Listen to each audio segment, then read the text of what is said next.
Ya. Itu yang disebut dengan Islamophobia. Adanya sekelompok orang yang merasa takut, ketakutannya itu tidak rasional, tidak masuk akal itu.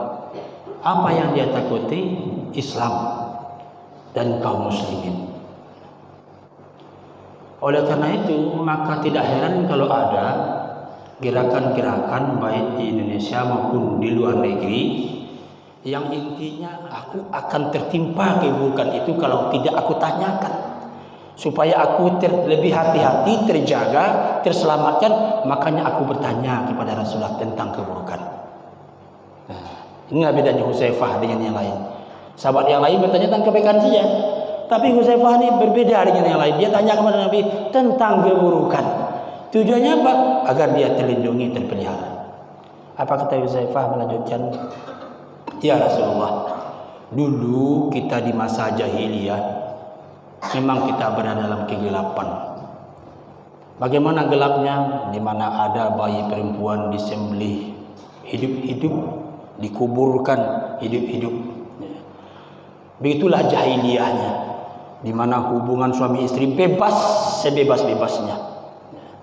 Tapi dengan datangnya Islam, kita mulai damai, mulai bercahaya dengan risalah Rasulullah SAW.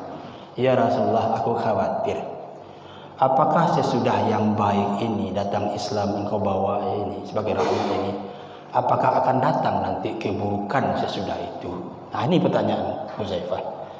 Hudzaifah menjawab, betul kata Nabi, sesudah kebaikan ini nanti akan muncul pula keburukan. Apa itu ya Rasulullah? Kata Rasulullah, katakan dakhan, itu adalah asap. Asap itu artinya, maknanya adalah akan terjadi masa yang remang-remang, sehingga orang itu nggak bisa lagi berpikir mana yang baik, mana yang buruk. Kemudian Hudzaifah bertanya lagi, ya Rasulullah, berikanlah tanda-tandanya kepada kami. Kata Rasulullah, masa yang seperti itu terjadi ketika ada orang la yastannuna bi sunnati. Mereka tak mau lagi berpedoman kepada sunnah-sunnahku, kata Rasulullah. Nah, ini yang pertama ciri-cirinya. Yang dipegang sekarang hari ini, orang tak berbicara Al-Quran lagi, orang tak percaya kepada hadis Nabi lagi, mereka percaya di luar itu. Nah, itu yang pertama tanda-tandanya. Orang lebih cenderung mengutip pendapat di luar Al-Quran, di luar hadis. Nah, itulah yang hebat kata dia. Terus yang kedua, apa lagi ya Rasulullah? Rasulullah menjelaskan, kata Rasulullah, kalau kulit mereka sama dengan kulit kalian, artinya kita juga, wa yatakallamuna bi alsinatina, mereka juga bertutur kata dengan bahasa kalian. Artinya kita juga, orang Muslim juga, orang Indonesia juga, tapi kata Rasulullah, du'atun ila abwabi jahannam. Mereka yang disampaikannya itu adalah bukannya kebaikan, tapi justru mengajak orang masuk ke dalam neraka jahannam. Nah, inilah kaum muslim. Kalau kita nggak hati-hati hari ini, kita bisa terpancing. Contohnya apa? Kita dikatakanlah Islam, yaitu Islam itu orang kadal gurun. Dicemooh kita di hari ini. Padahal kita mayoritas muslim di Indonesia, tapi dalam percakapan sehari-hari kita Islam ini sepelekan, dicemooh gitu. Katakan Islam teroris.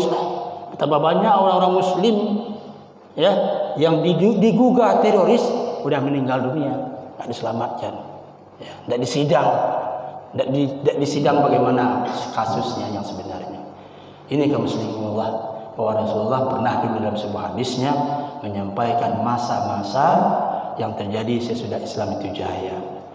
Makanya hati-hatilah kita dengan sekarang ini. Ada orang yang mengatakan LGBT, Allah itu akan melihat ketakwaan orang, bukan orientasi seksualnya. Nah, itu kata profesor itu yang ngomong seperti itu. Allah itu akan melihat keimanan seseorang, bukan orientasi seksualnya. Kalau kita cermati, mati aja dah, benar tidak? Iya benar, menurut otak kita. Menurut Allah, menurut Al-Quran enggak. Malah orang-orang pelaku LGBT itu malah diperangi. Nah, terjadi pada masa Nabi Lut alaihissalam. Dilempari dengan batu sampai dia meninggal. Tapi itu hebatnya, beratnya hukuman bagi orang pelaksana LGBT. Tapi sekarang ada gerakan-gerakan yang ingin menyelamatkan LGBT ini di Indonesia dengan proyek-proyeknya, dengan pembicara-pembicaranya tadi. Yang intinya apa? Ingin mengajak orang masuk neraka jahanam. Oleh karena itu kaum muslimin, marilah kita berhati-hati.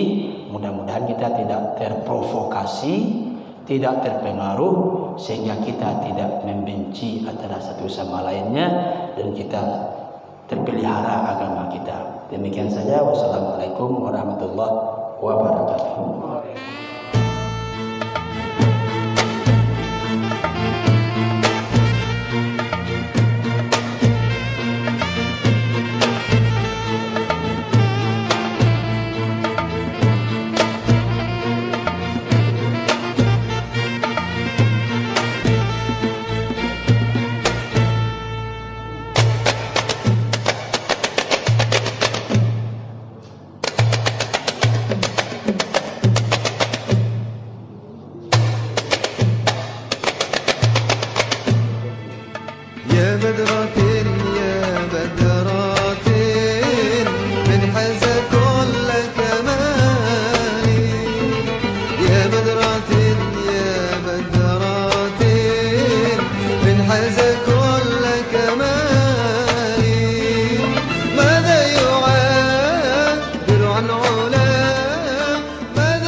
كما قال